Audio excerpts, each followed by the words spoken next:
Fala, povo querido de Deus, a paz do Senhor Jesus Cristo. Que o amor, a bondade e a misericórdia de nosso bom Deus possa lhe acompanhar todos os dias da sua vida. Amém? Hoje vamos mostrar a pregação do pastor Hernandes Dias Lopes. Ele vai pregar sobre o poder que a língua tem e o veneno que nela há. Então, sem mais delongas, queridos irmãos, vamos para o vídeo.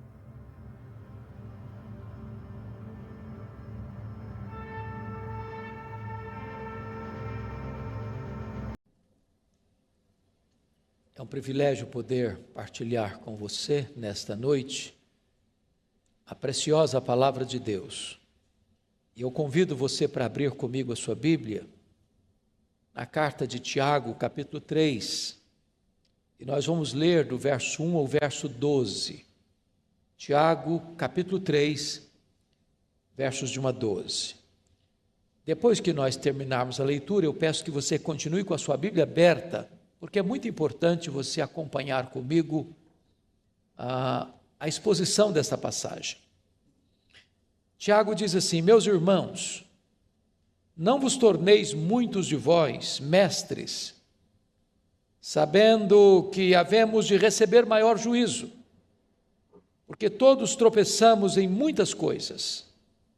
Se alguém não tropeça no falar, é perfeito varão, capaz de refrear também todo o corpo. Ora, se pomos freios na boca dos cavalos para nos obedecerem, também lhes dirigimos o corpo inteiro. Observai igualmente os navios que, sendo tão grandes e batidos de rijos ventos, por um pequeníssimo leme são dirigidos para onde queira o impulso do timoneiro. Assim também a língua, pequeno órgão, se gaba de grandes coisas. Vede como uma fagulha põe em brasas tão grande selva. Ora, a língua é fogo, é mundo de iniquidade. A língua está situada entre os membros do nosso corpo e contamina o corpo inteiro. E não só põe em chamas toda a carreira da existência humana, como também é posta ela mesma em chamas pelo inferno. Pois toda espécie de feras, de aves, de répteis e de seres marinhos se doma e tem sido domada pelo gênero humano. A língua, porém, nenhum dos homens é capaz de domar. É mal incontido, carregado de veneno mortífero.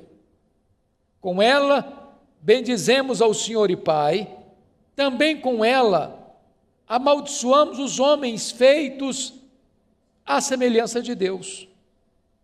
De uma só boca procede bênção e maldição. Meus irmãos, não é conveniente que estas coisas sejam assim.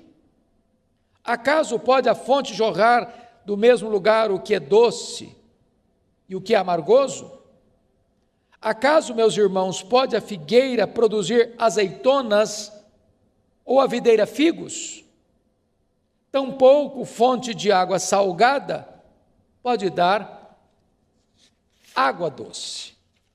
Eu gostaria de conversar com vocês sobre o seguinte tema hoje à noite: cuidado com as suas palavras. Bom, esta carta foi escrita por Tiago.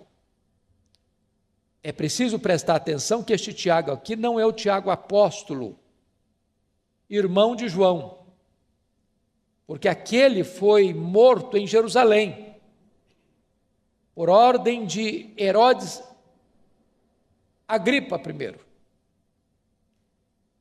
Este Tiago aqui é o Tiago irmão de Jesus, filho de Maria, que foi um dos líderes da igreja de Jerusalém. Este Tiago era um dos colunas da igreja de Jerusalém. E esta carta que ele escreveu é chamada de o livro de Provérbios do Novo Testamento, porque é uma carta prática, que trata de assuntos práticos. Ele traz no bojo desta carta quais são as evidências de uma pessoa salva pela fé. E ele evidencia então que você prova a sua fé em Cristo mediante as obras diante dos homens. E um dos assuntos práticos que Tiago trata nesta carta é exatamente a questão do cuidado com a língua. No capítulo 1, no verso 19, Tiago já chama a sua atenção para esse fato: todo homem seja tardio para falar.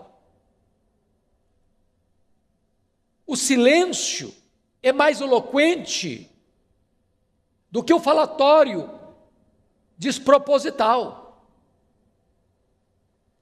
E ele avança um pouco mais no capítulo 1, no verso 26, e vai dizer: se alguém supõe ser religioso, deixando de refrear a língua, antes enganando o próprio coração, a sua religião é vã. O que Tiago está dizendo é que se de fato você e eu somos religiosos, no sentido de sermos legítimos cristãos, isso implica em que a nossa língua terá controle, haverá domínio próprio. Quem está no comando da nossa vida é o próprio Espírito de Deus. E isso também na área da comunicação. No livro de Provérbios, lá no capítulo 18, verso 21, está escrito assim: a morte e a vida estão no poder da língua. Quem bem a utiliza, come do seu fruto. Então você pode dar vida ou você pode matar os seus relacionamentos, dependendo da maneira como você se comunica. No livro de Provérbios ainda, há um texto que para mim é emblemático. E eu gostaria que você, com a Bíblia aberta comigo, pudesse observar esse texto, porque ele trata de 6 pecados que Deus aborrece. E de um 7º pecado que a alma de Deus abomina, que é o ponto culminante da abominação divina. Quais são esses 6 pecados que a alma de Deus aborrece? Primeiro, ele diz aí, olha comigo o verso, capítulo 6, 17, olhos altivos, Deus não tolera gente soberba. Segundo, língua mentirosa, o mentiroso aborrece a Deus. Terceiro, mãos que derramam sangue inocente. Pensa comigo hoje em quantos abortos são praticados no Brasil. Quantos bebês que são martirizados, trucidados, esquartejados no ventre materno e sugados de lá, do sacrário mais bendito da vida, o ventre, como uma verruga pestilenta. Isso aborrece a Deus. Depois o texto diz, em 4º lugar, coração que trama projetos iníquos, gente que fica maquinando o mal. Deus aborrece isso. Depois Deus diz, pés que se apressam a correr para o mal, gente que não só concebe, mas tem pressa para praticar o mal. Deus aborrece isso. 6º lugar, testemunha falsa que profere mentiras, que inverte os fatos. Deus aborrece isso. Mas o 7º pecado que a alma de Deus abomina, preste atenção, é este: o que semeia contendas entre irmãos. O que eu fico impressionado é que Deus diz que esse pecado é mais grave aos seus olhos do que o assassinato. Já pensou nisso? Pessoas que jogam um irmão contra o outro. Pessoas que usam a sua língua para provocar contendas, brigas, discórdias, dissensões, que maculam a imagem do seu irmão diante de outro irmão, para destruir a sua reputação. A Bíblia diz que Deus abomina isso. Deixa eu lhe dar um exemplo. Está lá no primeiro livro de Samuel, quando Saul, já insano, perseguiu o seu genro, Davi, para matá-lo. E diz a Bíblia que nessas fugas de Davi, não porque Davi tivesse medo do seu sogro, ou porque Davi fosse covarde, Davi tinha consciência de que não podia atentar contra o seu sogro, vingar-se do seu sogro. Então, certa feita, ele passou por Nobe, onde havia uma comunidade de sacerdotes, e Davi foi acolhido ali por eles. E um indivíduo chamado Doeg deu um relatório tendencioso, malicioso, maledicente a Saul. E Saul se enche de fúria e vai a Nobe e mata 85 sacerdotes. Mata homens, crianças, uma chacina, um derramamento de sangue, porque alguém maldoso joga uma pessoa contra outra e cria um cenário terrível de conspiração que leva à morte de muitos inocentes. A língua é perigosíssima. Então, cuidado com a sua língua, cuidado com as suas palavras. Voltando ao texto que lemos para expô-lo, abra comigo então, lá em Tiago 3. E Tiago começa alertando para o seguinte fato. Olha comigo, versículos 1 e 2. Meus irmãos, não vos torneis muito sabendo que havemos de receber maior juízo. Então, preste atenção. Quanto mais alta a posição que você tiver, mais de você será exigido. Quanto mais privilégios, mais responsabilidades. O grau de exigência vai crescer. Mas no verso 2 ele diz assim: porque todos tropeçamos em muitas coisas. A primeira realidade que eu noto nesse versículo é que Tiago está sendo prático e honesto. Se você é uma pessoa honesta, você sabe que você também, como eu, nós tropeçamos. Tropeçamos na nossa própria língua. Quantas vezes nós falamos quando não devíamos ter falado? Quantas vezes nós nos calamos quando deveríamos ter falado? Quantas vezes as nossas palavras não foram as melhores, não trouxeram edificação? Quantas vezes as nossas palavras não transmitiram graça aos que nos ouviram? Então, todos nós tropeçamos em muitas coisas, e Tiago diz: se alguém não tropeça no falar, é perfeito varão, capaz de refrear todo o seu corpo. Então, diante deste aspecto, Tiago vai nos ensinar 3 lições aqui que eu quero destacar do texto. Primeiro, é que a língua tem o poder de dirigir. É isso que ele trata nos versos 3 e 4. Segundo, a língua tem o poder de destruir. É o que ele trata nos versos 5 a 8. Terceiro, a língua tem o poder de deleitar, trazer prazer. É o que ele fala dos versos 9 a 12. Então eu quero tratar com você desses 3 aspectos da língua. Ela dirige, ela destrói e ela deleita. Vamos olhar então a primeira lição. A língua tem o poder de dirigir. E no verso 3, ele compara a língua como um freio de um cavalo. Um cavalo é um animal doméstico, que é usado para o trabalho doméstico, ou para montar, ou para o serviço. Ele tem uma força descomunal. Você não consegue medir forças com um cavalo. Porém, quando o cavalo é domado, você põe nele um freio. E mesmo que uma criança suba na sela, com as rédeas na mão, aquele cavalo obedece o comando.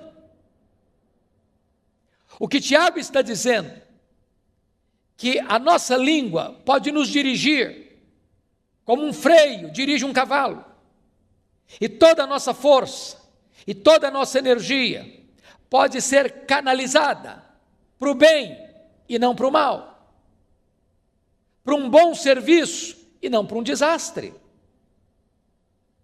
A segunda figura que Tiago usa, está no verso 4, eu peço que você observe comigo.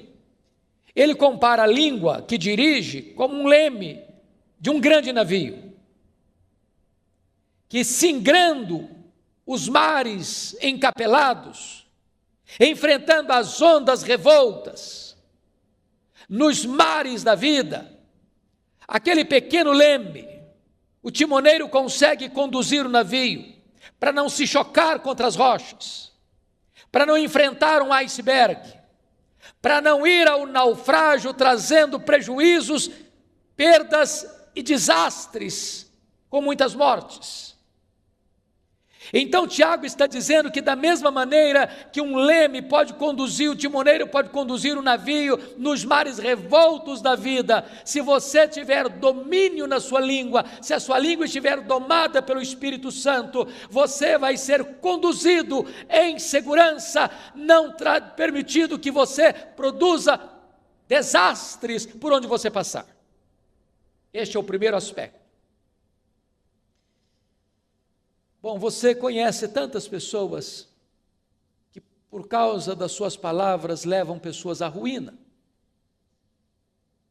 Eu já assisti alguns filmes, por exemplo, da Segunda Guerra Mundial. É sabido de todos que Adolf Hitler era um orador que eletrizava as multidões. Ele conseguia manter presa uma vasta multidão com os seus discursos eloquentes, mas induzindo essas pessoas para o mal, para a destruição, para a ruína. E foi um dos homens mais perversos da história. Um homem que manchou suas mãos de sangue e deixou um legado inglório, vergonhoso, desastroso para a história da humanidade. Porque esse dom da palavra foi usado para o mal. Ao mesmo tempo, você pega o exemplo de Martin Luther King,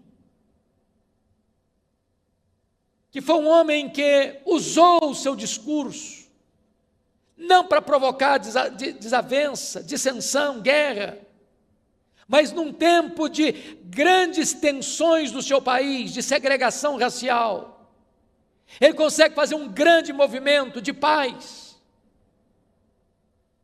Porque você pode dirigir a sua vida para o bem ou para o mal. Quem domina a sua língua, consegue dominar todo o seu corpo. Mas agora, Tiago vai tratar da segunda figura, a língua tem o poder de destruir. E eu chamo a sua atenção, porque ele vai dizer no versículo 5, assim também a língua, pequeno órgão, se gaba de grandes coisas. Vede como uma fagulha põe em brasas tão grande selva. O ano passado, e este ano também, nós tivemos no mundo muitos incêndios, terríveis incêndios, na Austrália, na Califórnia, na Amazônia. Nós tivemos incêndios de grandes monumentos, como a Catedral de Notre Dame, em Paris. E às vezes, uma pequena fagulha, um fósforo que você risca, ou uma guimba de cigarro, pode provocar um incêndio avassalador, descomunal, de consequências trágicas, de prejuízos colossais. Assim a língua. Um comentário maledicente, sobretudo em épocas de fake news, de redes sociais, onde se mina a reputação das pessoas, se espalha mentiras acerca das pessoas, se induz as pessoas a formarem uma opinião errada acerca de outras pessoas. E esta pequena fagulha vai provocando incêndio, e vai alastrando esse incêndio, e vai destruindo pessoas, e vai arruinando reputações, vai tendo assassinato de reputações. Então, cuidado com a sua língua. Não promova mentira, não promova maledicência, não coloque as suas mãos para espalhar mentiras e fake news. Cuidado, cuidado com a sua língua. Olha comigo o versículo 6. Ora, a língua é fogo, é mundo de iniquidade. A língua está situada entre os membros do nosso corpo e contamina o corpo inteiro. E não só põe em chamas toda a carreira da existência humana, como também é posta ela mesma em chamas pelo inferno. Em outras palavras, aqueles que permanecem nos pecados da língua e não se arrependem deles, estes não herdarão o reino de Deus e sofrerão penalidade eterna nas chamas que não se apagam do inferno. Isso não é coisa pequena. Não é coisa pequena. Nós já falamos aqui, à luz de Provérbios 6, que este é o pecado que a alma de Deus abomina.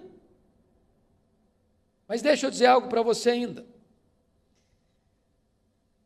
Além da língua ser perigosa, porque é como um fogo destruidor, agora veja comigo no verso 7, que Tiago vai dizer que a língua também é indomável. Pois toda espécie de feras, de aves, de répteis e de seres marinhos se doma e tem sido domada pelo gênero humano. Então, as aves, os animais da terra e os peixes do mar, os voláteis, os anfíbios, os peixes e os animais que rastejam pela terra. Todos podem ser domados, todos, e domados pelo homem. Agora olha comigo, por gentileza, o verso 8. A língua, porém, nenhum dos homens é capaz de domar. E Tiago prossegue, é mal incontido. É mal incontido. Eu não sei quanto a você, mas eu reconheço tantas vezes a minha insensatez. E às vezes eu fico com vergonha de mim mesmo. Porque às vezes eu falo que eu deveria ter vergonha de ter falado. Às vezes falo na hora mais inoportuna. Às vezes eu falo com as emoções exaltadas, e a Bíblia diz que isso provoca ira. Às vezes eu contribuo para que as pessoas sejam mal faladas, ou me omitindo, ou contribuindo para isso. E eu preciso admitir, à luz do diagnóstico do texto bíblico, que de fato a língua é um mal incontido e uma fera enjaulada atrás dos nossos dentes, que até hoje não conseguiu ser domada.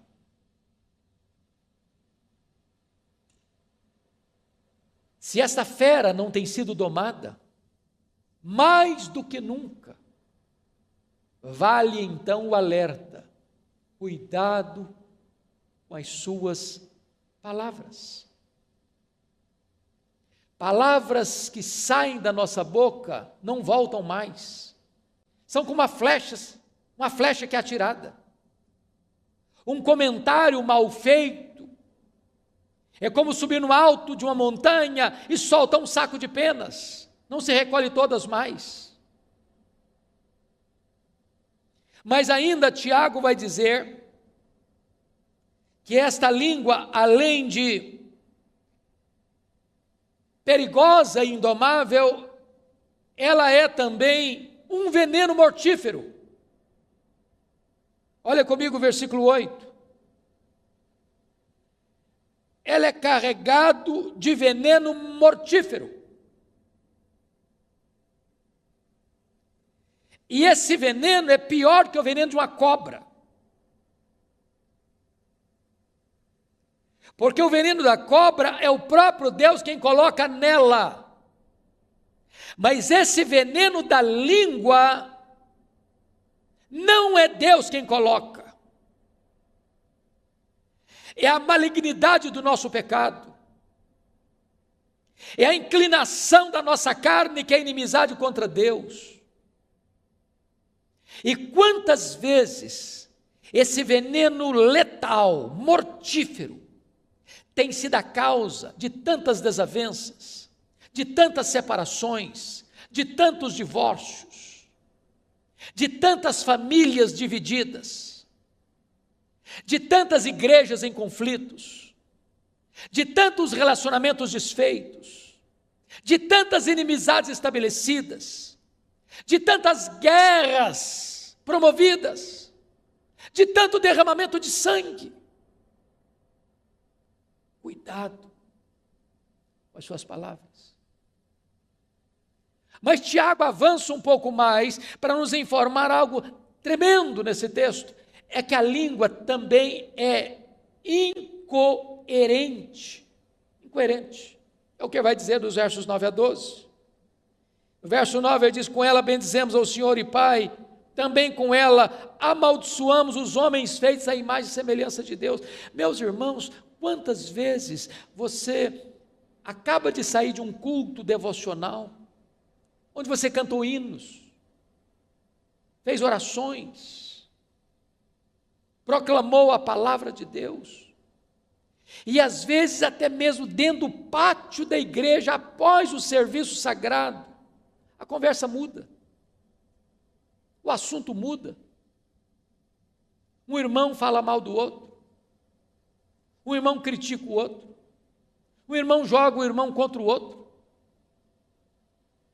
Ao mesmo tempo que com esta língua eu louvei a Deus, com a mesma língua, daqui a pouquinho eu já estou falando mal do meu irmão que foi feito à imagem e semelhança de Deus. Que incoerência! E Tiago então vai fechar, e eu termino também, com mais duas figuras. No verso 11, ele vai dizer que a língua é como uma fonte. Acaso pode a fonte jorrar do mesmo lugar o que é doce e o que é amargo? E depois a última figura que ele usa é a figura do fruto, no verso 12. Acaso, meus irmãos, pode a figueira produzir azeitonas ou a videira figos? Olha que coisa interessante. Você já viu isso? Você já foi numa fonte? Você vai lá hoje, a água é doce. Aí você volta no outro dia, a água está salobra. Aí você volta no terceiro dia e ficou doce de novo. Você volta no quarto dia, está salgado. Não existe isso. Ou a fonte é salobra, ou é água doce, ou é água boa, ou é água ruim. Você já parou para perceber na linguagem dele aqui? Você já viu, por exemplo, um pé de figo produzir azeitona? Ou você já viu uma videira que tem que produzir uva, produzir figo? Você nunca viu isso? Não tem essa incoerência no mundo vegetal?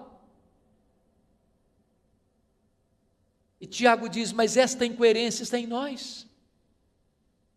Por isso ele termina assim: tampouco, acaso, meus irmãos, pode a figueira produzir frutos azeitonas, figos? Tampouco fonte de água salgada pode dar água doce. E ele conclui na sua palavra preciosa, no verso 10, de uma só boca procede bênção e maldição. Meus irmãos, não é conveniente que essas coisas sejam assim. Bom,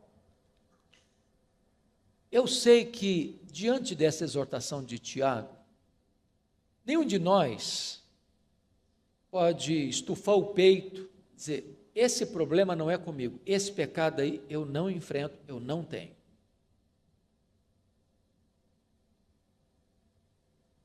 Se formos honestos, temos que vestir todos nós a carapuça e dizer: pô, Tiago está falando é comigo, é com você. Qual a orientação que a Bíblia nos dá? Meus irmãos, não é conveniente que seja assim. Nossa língua não deve ser incoerente. Não pode ser hoje uma fonte de água boa, doce, e amanhã uma fonte de água salgada. Não pode hoje esta fonte, conforme diz o verso 10, proceder dela bênção, e amanhã a mesma fonte proceder maldição. Então peço a sua vênia, para encerrar, lendo um texto da Bíblia com você, que é Efésios capítulo 4, verso 29, e aqui com a leitura desse texto eu encerro. Olha o que Paulo vai nos ensinar sobre este assunto. Efésios 4, 29, ele diz assim: não saia da vossa boca nenhuma palavra torpe, palavra suja, e sim, unicamente, a que for boa para edificação. Se não é para edificação, fica calado. E ele diz mais, conforme a necessidade. Tem hora que não é hora de falar, não, é hora de ficar calado mesmo. Só se for necessário. E ele diz mais, e assim transmita graça aos que ouvem. Ou seja, a minha palavra precisa ser abençoadora. Precisa melhorar o ambiente, precisa trazer alegria, precisa trazer restauração, precisa costurar a unidade, precisa construir pontes em vez de cavar abismos. Então que Deus nos ajude, que Deus tenha misericórdia de nós. Povo abençoado, glória a Deus, obrigado por ter assistido o vídeo até aqui. Espero muito que esse vídeo tenha agregado valor na sua vida.